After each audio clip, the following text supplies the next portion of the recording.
We're recording. Okay. All right. Well, I will just kick this off.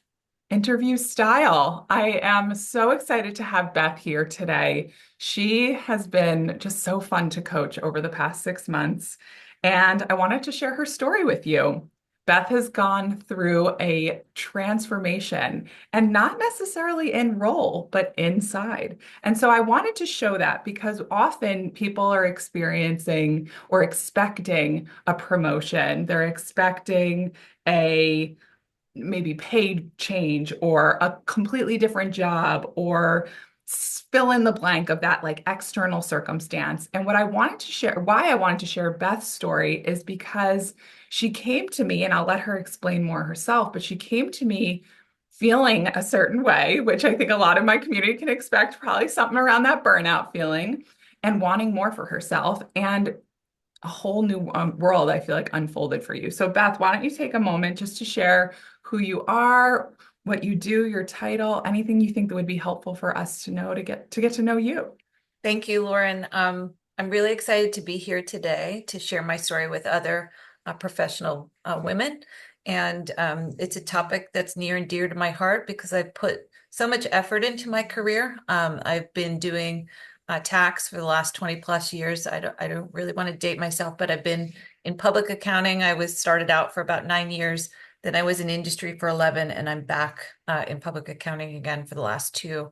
So it's been a whirlwind, but I think many who work in these billable hour industries are well aware of, the constant demands and the busy seasons and things like that. And, people take those very seriously, but if you don't manage yourself and your thoughts and your actions and how you use your time very well, you can end up where I was, which I will say I was really not acting like myself. Emotionally, I was exhausted.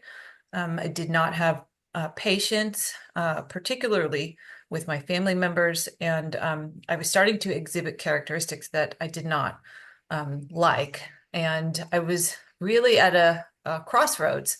I could either continue down my career journey, or I could stop and do something entirely different. And I met Lauren at that crossroads. And I went to my husband and I said, "Hey, I'm really struggling here. I need help. I'd like to get help from an executive coach. I believe that I'm burnt out. And I believe that I need to, in essence, nurse myself back to health holistically." And the beauty of Lauren's program is that Lauren focuses on you as an entire person and really gets to know you and invest time in knowing you. And I really enjoyed, reflecting upon all the different things that affect me, and then learning about myself, and having that time to reflect has really put me in a much better position where I'm not going to just get up and do something entirely different. I really didn't want to do something different, but I felt at the time, because I was burnt out, that there was, um, there was sort of a dead end I was hitting and a wall. So I knew I needed help, and thankfully, I saw Lauren. Her name was mentioned by a colleague of mine, so I just want to say thank you to the colleague that mentioned Lauren. And I started by attending one of her evening gatherings where she tells others about what she does. And through that, it definitely piqued my interest, and it started our relationship. So I'm just really grateful. I'm so grateful. I love you sharing even just like a little snippet because I feel like you gave a little trailer and I think it's so nice. One thing that you mentioned is there were characteristics in myself that I noticed that I didn't like. What were some of those characteristics? Yeah, so I was struggling to sleep. And I would wake up at odd hours, like 4 o'clock in the morning, and then my mind would start racing with all of the to-dos. And it almost created a paralysis, like an extreme procrastination, where I was so overwhelmed with the volume of tasks that I had, that it almost made me unable to move forward, which is not like me because I'm a person that prides myself on productivity. And I really get a lot of satisfaction off checking the things off the list. I also noticed that I was becoming short in my communication. And I also like to think of myself as a kind and loving person. And I want to speak particularly to my loved ones in that way. And I was n not able to filter things out. I was very short, often reacting in anger. And I recognized fully that that's not who I wanted to be, and something Mm, needed to be done about that. And, those were just a couple of the symptoms. I will say, people talk about getting the Sunday night scaries before a work week starts. I would say I had an extreme version of that where I just didn't want to do it anymore. mm. And I wanted to find the passion for what I was doing and joy and feel like a valued team member and to add and produce value. But I was not feeling that because of my burnout. And so I definitely needed to seek help. And I'm definitely in a different spot now than I was back then. Yeah, amazing. And I think what's helpful to identify too, burnout is composed, according to the World Health Organization, of three things: exhaustion, physical and mental, a cynicism and detachment, which you just mentioned, and you first mentioned in the sleep, the second in that like Sunday scaries, and the third is an ineffectiveness at work. Did you feel that showing up for you at all? The procrastination, right? The sense, the like Hmm. overwhelming sense of being overwhelmed with the to-do list, like I said, created inaction. And I would often it would take me a lot of effort to sort of encourage myself to move forward. And it was Hmm. almost extreme where just expending the effort to get myself going was a lot and would exhaust me. Yeah. And that's why I think as what you're sharing is what I hear daily. Women coming to me feeling like this like procrastination is like, oh, just who I am or just how I function or just because I have so many other things on my list. And while that's true, there's also part that's not true. And that's what we started to unravel one layer at a time of being like, you don't have to be angry to be a leader. You don't have to be exhausted to be a leader. You don't have to feel always behind the eight ball. And that's where we started to say, okay, this is actually burnout. And now we get to like remove that from the equation, which I loved in our time together. While we've been working, what have you learned about yourself, or what have you noticed or learned about your career or noticed in yourself while we have been coaching together?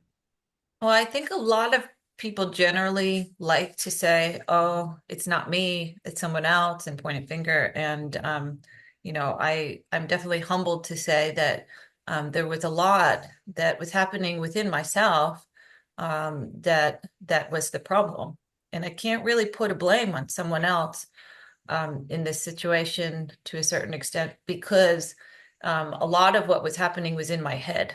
And one of the most important things I've learned is how the negative thinking can put you in this cycle of, influencing results in a not great way. And if you can heal that part of you and train your mind to think positively, and I'm not talking about a false positive, I'm talking about a realistic positive. If you can learn how to do that, that is very powerful because it directly influences the actions and results that you achieve. And the other thing that I would note is I was pouring from an empty cup.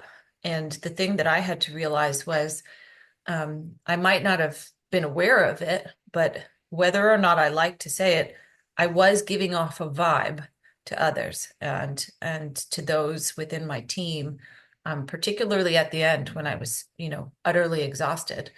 And there's this victim mentality. Oh, I've sacrificed so much. I've done so much. And that part is not healthy. And I needed to work on that and realize that as a leader, I should not be pouring from an empty cup. That does not serve my team well. And I needed to nurse myself back to health in order to be the appropriate leader that I want to be. Mm. I love that. It's so many, you said so many good things, but the one that I think even just starting from the top was like this idea of blame. And it's such a fine line because what happens is we either say, my company did this to me, and or it's all my fault. And what you shared is like that gray space of it's not their fault, but also like it's not my fault either. So like let's find a solution. And so instead of blaming ourselves and like going into a place where our confidence starts to dip, self-deprecate, like into that whole spiral, it's like, oh, I can do something about this. And that's where it goes from blame to like power. And I love that you share that right from the get-go of like, okay, there's something here. And just even the idea of like how the negative thinking influences the results of where you were going, how it showed up in your team of like them not getting your best self, maybe even the negative thinking of like, I have to keep giving even when I have nothing to give. So I just really appreciate even that, the victim mentality and how now you're seeing how that's not serving you. It's not serving your team. It's not serving your clients. It's not serving your family. And now you have something better. So I love, love, love that. So tell me about some of the successes. So there's mindset, which is this like really sometimes a subtle component, but have you noticed like tangible, gross components of like in your life, I'm experiencing these benefits now because I did this program?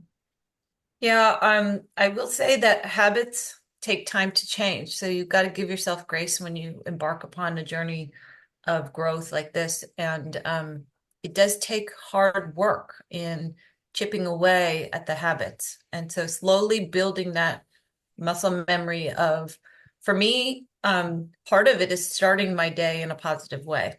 So doing something that uplifts me instead of stresses me out. And an easy one to highlight is that every morning I used to get up and start looking at my emails and my messages and start my to-do list in my head. And I actually have stopped doing that. Now in the morning, I wake up and I go outside with my dogs and I breathe in the fresh air and I don't look at my phone. And I look at the sunrise coming up and I try to find the joy and the gratitude to start the day. And if I start my day with gratitude, being thankful that I have a job and a roof over my head and food on my table, on a family that loves me, all the things that I find true value in my life, that starts me in a positive way. And then I follow that up with some music. I have a very strong faith. I play some faith music, and then I get energized about my day. And it could be a hard day. It could be a day of meetings back to back, but my mind is in the right space. Whereas what I used to do was look at my phone and become overwhelmed and start that negative cycle of bad thoughts in my mind. Oh, what if I'm late? What if I don't get all this stuff done? Then it's this boulder rolling down a hill. What if I can't eat dinner with my family? What if I can't take care of my dogs? And I can stop that boulder in its tracks and knock it down the other side of the mountain and not even let it happen and affect me. So, but every day I have to do that with diligence. And there are days when I don't do that, but I see the result, on the different end of the spectrum of the day when I start with gratitude and positive things versus when I don't. It's a dramatic difference. I love that. It's funny when I speak with clients who are like moving towards the end of the program, I almost hear the words are like joy and presence and gratitude and these like words that I think when we're in burnout, we're like, what is that? So I actually, and I love what you shared because I think it is so tangible. Like you mentioned, morning habits. I'm going to add a couple things to the list that I know you've accomplished, even the idea of you took a really solid vacation a couple months ago, weeks long, spent time with family, properly disconnected, right? That's something that when you go from like burnout, you don't even think you could take a day off, and you took weeks off. Yeah. That one was really important to me because I had taken a similar trip, and I have a twin sister, and I really wanted to spend one-on-one time with her. And I was up there earlier in the year, and I worked the entire time. And while it sort of was what it was, I came back again a little bit later after I had been working with you for some time, and I knew that it was okay for me to take my PTO and to fully disconnect, and that was what I should be doing. Did I skim my emails from time to time just to make sure nothing was blowing up? Yes. But that did not mean that when I was with my sister, I was on my phone the entire time. In fact, I kept my phone in my pocket or my pocketbook. I was not looking at it throughout. And my sister noticed the difference and she said, "This is amazing. We had such a lovely time together. I'm so glad that we could do this." And it was night and day different than Mm, what I had done. I wow. do think that there are ebbs and flows in your professional career, and sometimes there are emergencies and things that happen. But, the way that I got around it was I told the teams in advance, I am away. And if there were other teammates, I asked them to step up while I was out to cover. And I set that plan in motion as best I could to cover while I was gone. And it did work out very well. So I'm grateful. Amazing. I love hearing that because we need proof of that. And sometimes, we don't believe it until like that if we go away, the world's going to crumble. And I love that like even in a few months difference of I worked when I was with my sister and earlier in the year to mid-year, I had a full proper break and she noticed it. Amazing. Another thing that I noticed from you, which has been a really beautiful change in you, is this power of networking. That is something that really came to light, and how you started to build your book of business. Tell me about the successes there that you've seen and experienced in yourself and even in maybe your bottom line or anything you'd like to share. Yeah, it's interesting because I never really would envision myself as a salesperson, although sales is part of my role currently. And I had not had prior experience in the sales of services in my time initially in public accounting because I was not at the level when I left. And then I was in industry for a while. So I was a buyer of services, but I did not have to sell them. So this was entirely new to me, and part of it was a confidence thing, and part of it was not really understanding fully how things like that happen. But I was afraid of networking. I'm naturally introverted. I don't like being the center of attention. But through the work that we did together, I found that I truly enjoy networking. Mm, I I took it on my own terms though. The part that I didn't like about networking was going into a huge room with a large group of people and I didn't even know where to start. And what I've done is I identify a smaller subgroup to connect with, and that makes me much more comfortable. I can have those deeper conversations with others and get to know them closely. And that is how I have modified it. But once you build success upon success about those positive experiences, that helps to build your confidence. And now I actually found that the thing that I was afraid of, I now have passion for and I enjoy and love, which is night and day of how I was in the beginning. And it wow. is a critical component of my role. So it was either I learned how to do that and could stay on the path to principal, or if felt like that was not for me, I might have to change my career trajectory and accept that that was not for me. And I did want to give it a try, and I'm happy that I've given it a real try and learned to love it. So Amazing. And one other thing, I love this. This is so good because it's all building. So the last thing I noticed as a tangible impact of us working together is this shift in your relationship with leadership. From my gathering, it sounds like they're really noticing you now. Like, are you feeling that way? Like, how are you getting their attention in a way that maybe prior you weren't? I would say, the vibe that I give off is entirely different. Where before I was upset and frustrated and maybe not giving off positive vibes, they have noticed that my mood has changed, and they've noticed that I'm re-energized and that I'm getting out there and that I have the passion for the business development, which is something that, when you're uncertain about it within yourself, you give off that vibe of uncertainty to others, and that now is what has changed. They can see that I've pivoted from fearing it and avoiding it to enjoying it. And Hmm. um, it's and the thing I would say is it's not as hard as I thought it would be. It actually happens naturally when you invest the time in the relationships. And Um, the other piece of it is I believe that what is meant to be will happen.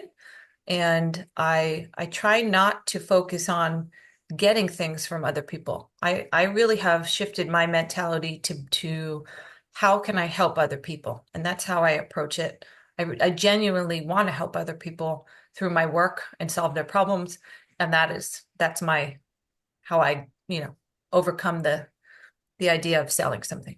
I love it. Yeah, we've talked about throughout our time together this idea of like conscious leadership, servant leadership, and really like true leadership because I think we see leadership sometimes and it's just the person with the highest title. And I hear you and the work that we've done together is really refine this like service mentality of like, I'm here to serve my clients, my team, my company, um, and also do it in a way that's authentic to you. Amazing. Amazing. Why has coaching been a good decision for you? I think the easiest answer to that is when I was at that crossroads, I was ready to take something that I had put so much time and effort in achieving and getting to the point that I was and just, in essence, throw it away. And through coaching, I've been able to salvage that and to get myself back on the path to being well. And as you mentioned, to serve others and to help others.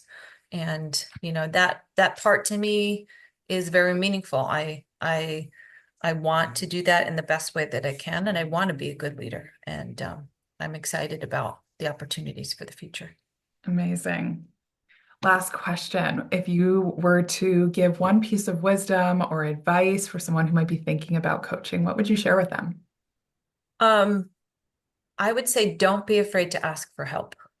Mhm. You know you, and if you feel like something is off and you feel like you're not being yourself recently, that you don't recognize yourself or your behavior, you want to be more of the person that you were and have more energy and enthusiasm for what you do. You really do need that independent viewpoint to help you and encourage you to reflect. Because I think for me, it was a time thing. And I said, oh, I don't have time. I'm so busy. I can't do this. And you owe it to yourself to invest the time in you and to reflect. And by doing that, you become a better leader for others. And then you influence the world around you in positive ways instead of negative. And yeah, it's totally worth it. Mm. You owe it to yourself. That's so powerful. That's so powerful. Beth, I love your story. I appreciate you sharing your journey. I know for women, it's not the easiest thing to come out and like raise our hand and say, hey, I experienced burnout. Hey, I need help. And so I love that you just from the forefront were just like so open to sharing your story and your boldness. And really, to me, it's just such a testament of the confidence you've built, the servant leadership that you embody, and just the way that you're going to be as you move forward in your career. So thank you so much for sharing your Thank light and love with all of us. I appreciate it. thank you.